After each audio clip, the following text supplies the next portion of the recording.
The Spaniards took not only the Incas' gold, but also their prettiest women, and thus founded a people of mixed blood, some of whom today live in the houses that were built by Inca masons long before the Spaniards came.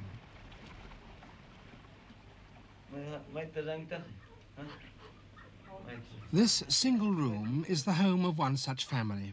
A man, his wife, 6 children, ducks, chickens, a cat, and several dozen guinea pigs. In the wall above, there is a typical Inca niche with sloping sides, but in it, where once stood images of gold, there are now tin mugs.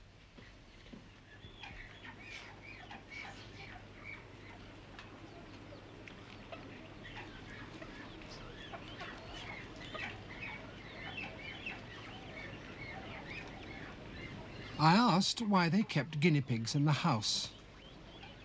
He spoke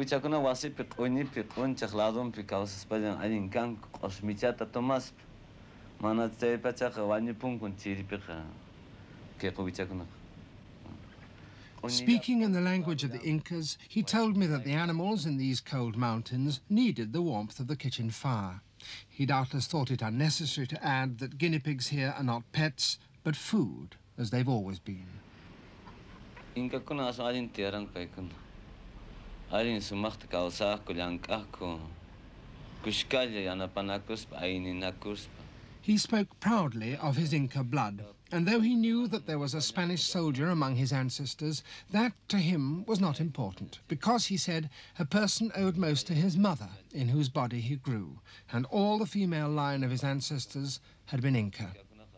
He wanted to live, he said, as the Inca had lived. Then there had been no need for money, and everyone had helped one another. But those days ended when the Spaniards came.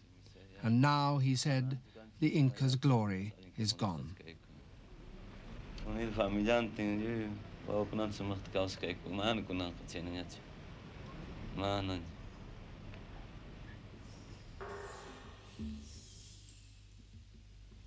In the country between the sophisticated civilizations of the Aztecs in the north and the Incas in the south, life was very different. The people here lived not in huge imperial cities, but in small towns grouped together under one paramount chief. Although their life was simpler, their goldsmiths were as skilled as any in the whole continent, and they made objects of the greatest splendor.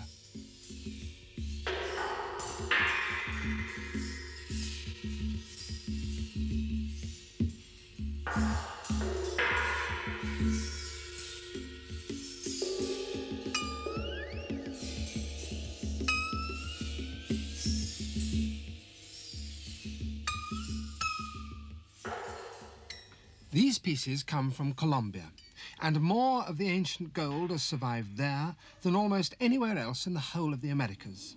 The reason for this concerns the way in which the people lived. It was comparatively simple for the Spanish conquistador to siphon off the Aztec and Inca gold because it was concentrated amongst one small group of people, the nobility and the priesthood. But here in Colombia, it seems almost anyone could own gold. And what's more, many people seem to have managed to save it from the grasping hands of the conquistador. But what they were able to save during life, they've been unable to do in death.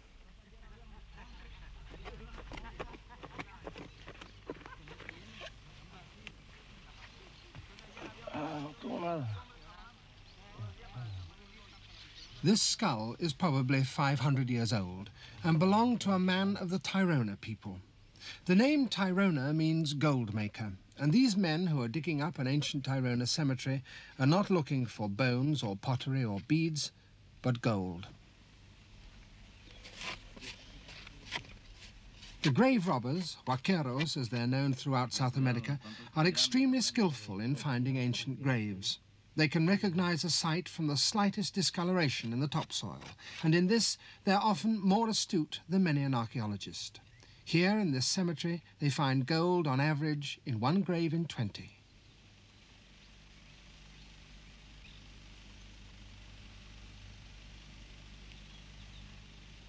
Pequeño. Pequeño. Sí. De esta manera, pero tienes que tener cuidado.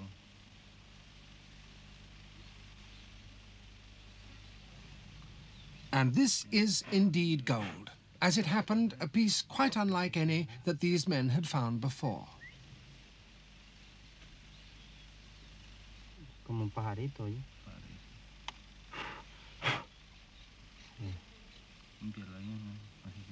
Es que no se puede limpiar más por la vaina, de pronto va uno y la parte. Está muy débil. Está un poco débil. Pero hay que ponerla en el aire. Beneath the mud of 500 years, the metal is untarnished. It's a small bird, probably the top of a decorative pin.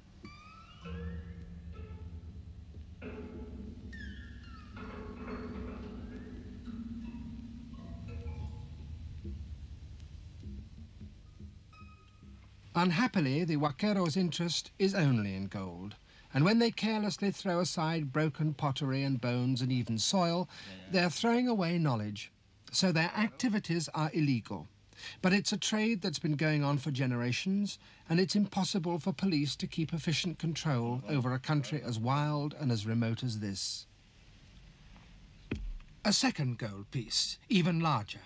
This is an ornament for the lower lip.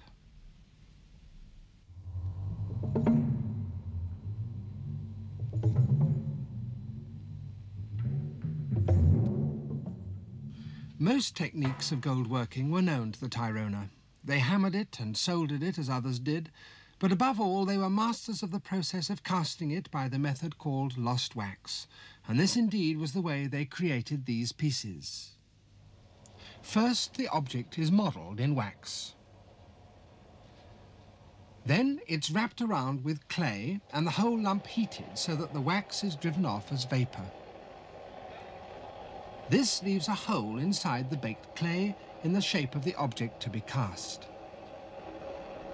Until comparatively recently, no one had ever seen any complete ancient moulds for gold, but a group of 10 have now been discovered in a grave. This mould is complete. The wax model was inside it once, and when the earthenware was put round it, it was fired, the wax came out of that hole, leaving an empty shape. But what that shape is, no one at the moment knows. So what we're going to try and do is to see if we are skillful enough ourselves to complete the ancient Indian goldsmith's work and pour molten gold into the mould.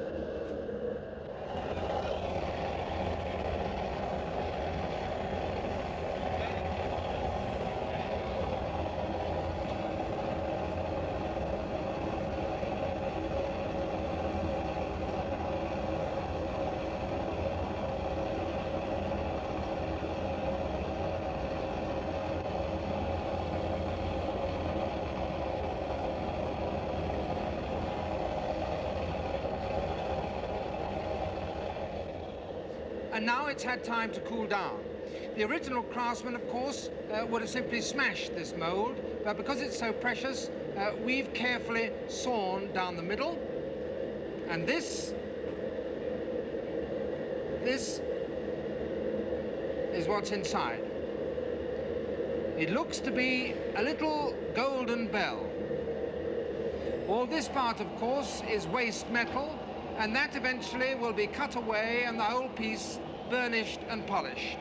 And when that is done, the process will have been completed after a pause in the middle of something like 1,000 years.